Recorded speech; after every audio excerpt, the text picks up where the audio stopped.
Lois, dear, what on earth are you doing? Huh? What do you mean, Enid? Well, this is no home to raise a baby in. Everything's a mess. Do you never clean up? Honestly, what kind of wife are you if you can't even keep the house clean and tidy? My grandson surely has no hope with you as his mother. I'm doing just fine, thank you. The house might be a little messy, but that's simply because I didn't have time to clean up after Bobby this morning after breakfast. I was running late for work, so I needed to get him to the daycare. Excuses, excuses. Anyway, that's another thing. Why are you paying for daycare? So that he can be looked after whilst I'm at work? You do know babies can't take care of themselves, right? Of course I know that. I'm not stupid, you ignorant little girl. But why are you paying a nanny when I am here? I would be happy to take care of my grandson on a daily basis whilst you were at work. It would be much cheaper too, and I could teach him all of the things he needs to know. Look, that's very kind of you to offer, but I'm more comfortable with Bobby going to a daycare. My best friend runs the place, so I know he's good there, and it's on my way to work, so it's easy to drop him off and pick him up. So what you are saying is that you don't trust me and you think I'm a failure of a grandmother. What lovely sentiments. What? No, I never said that at all. I just think it's best if my son goes to a daycare instead. Well, what does my son think? Surely he'd want his own blood relative to look after his child instead of some stranger who could do God knows what. Marcus agrees with me. We both decided that it would be best for Bobby to go there. I bet that's a lie. I bet you bullied my son into agreeing with him, forcing him to send his kid to daycare just to spite me. I'm not trying to spite you. I'm trying to do what's best for my son. That's rubbish. You've always hated me, so you just want to hurt me and keep me away from my grandson. That's not true. But I'm not going to leave my baby in your care when you have your own life. You go out and about with your friends and grocery shopping and to the gym. Who's going to look after Bobby whilst you are doing all of that? I'm sure it'd be fine. I'd figure something out. See, I can't just leave my baby with someone who says I'm sure it'd be fine about his care. Are you saying that I don't know how to take care of a child? Have you seen your home? Clearly, the one who doesn't know how to look after a baby is you. You can't just leave things lying around. Plus, there were dirty dishes in the sink in the kitchen. How can you say that is good for the baby? Well, because I'm in your house, of course. Why are you in my house? How did you even get inside? I let myself inside with a spare key, obviously. Gosh, you're so dim-witted. How long does it take to understand what's going on? Anyway, I've stopped by and saw how messy the house was, so I've cleaned everything up for you. Perhaps you'll learn a thing or two about being a good housewife if I show you how it's done properly. Look, Enid, I'm grateful you cleaned up, but I really don't appreciate you going into my house when I'm not there. It's kind of rude. It's not just your house, it's my son's as well. So, if I want to come by and visit him and my grandson, then I have every right to do so. Not really, as that is my house too, so I get to have a say who can go into it, especially when I'm not there. Well, I don't care. If I want to come and see my son, I will. You know, he's not even there. He's at work. So you've got no business being in my home. I've got to make sure that everything is in order for my grandson. I don't want him getting hurt or anything, which very well could have happened with the state that the house was left in. It was a few bowls and a couple of baby clothes. I'm pretty certain nothing could have hurt him. Well, now it won't, because I've cleaned up your mess. Look, I don't have time for this. Please leave my house. I've got to get back to work.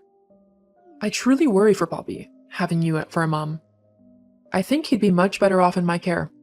After all, you'd rather go to work than stay at home and raise him. No wife or mother should do that. This isn't the 1950s, Enid. Women can do both now. I love my son very much and I like working too. I can manage both. Now, I've got to get back to work. Please don't be in my home when I get back. But I want to see my grandson. Well, I've got the weekend off, so you can come over then.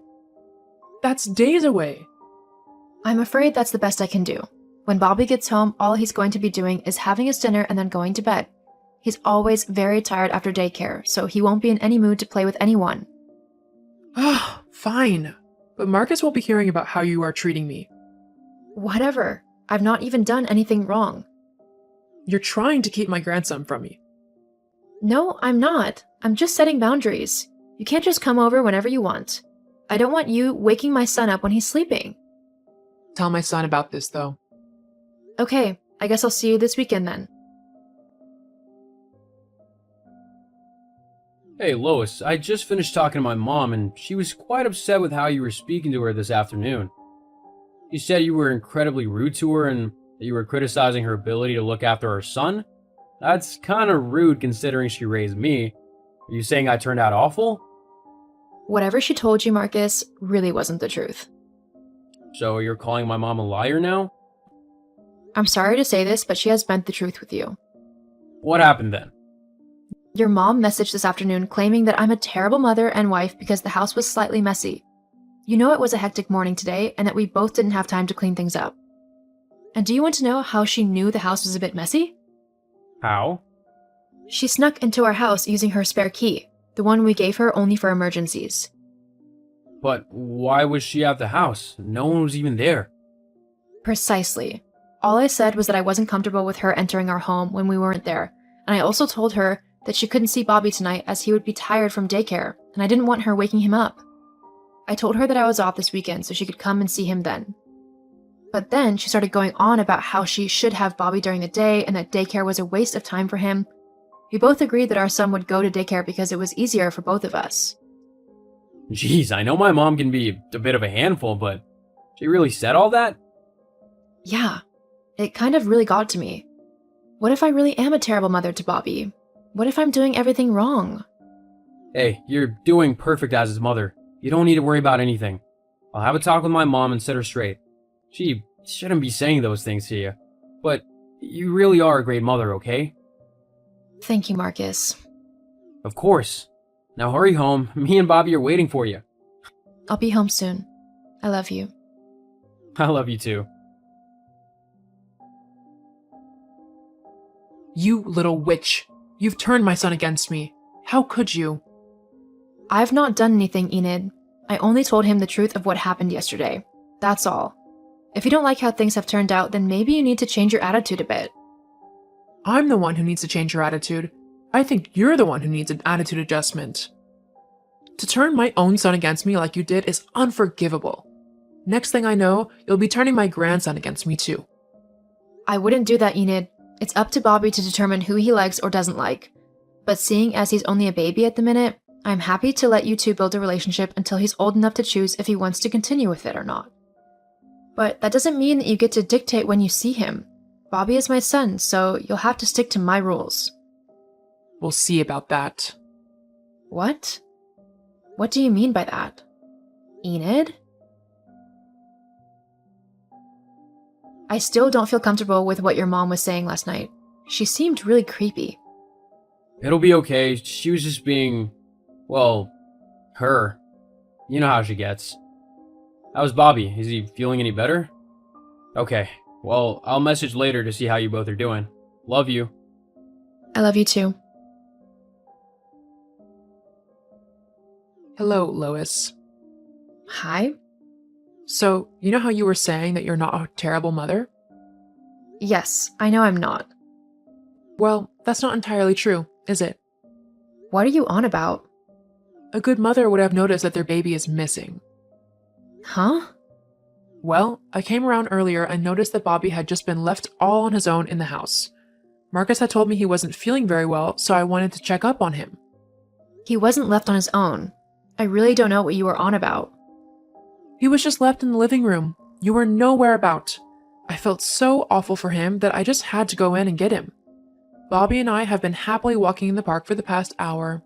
A good mother would have known this. She would have noticed that her baby was missing and she would have been looking for him. Take the baby back. No. Bobby and I are having a lovely time. Yeah, okay, but there's just one little thing that I think you should know. What's that then? That's not Bobby. What? The baby you have? It's not my son. That's not true. You're just trying to trick me.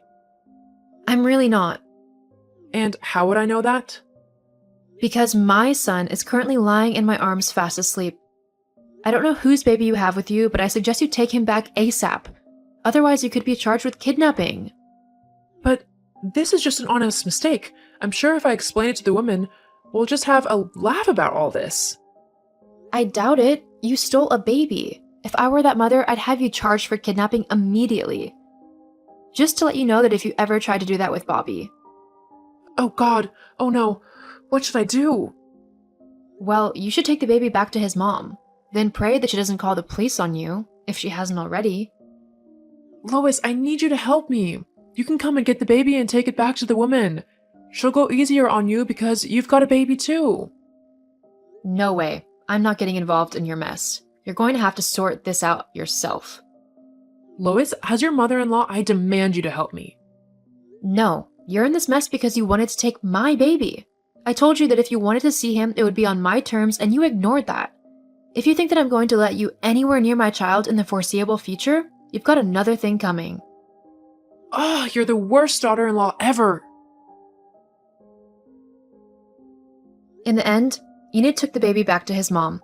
However, she had already called the police once she had noticed her baby missing. The woman was hysterical. Enid tried to explain why she had taken the child, but saying that she was trying to kidnap her grandson instead still didn't sound good either.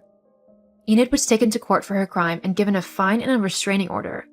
I also stopped her from seeing my son unless I was present, as I didn't trust her not to try and take him off somewhere. If someone sets boundaries with you in concern of their children, respect those boundaries and listen to the parents' wishes, as they are the ones who are looking out for their children.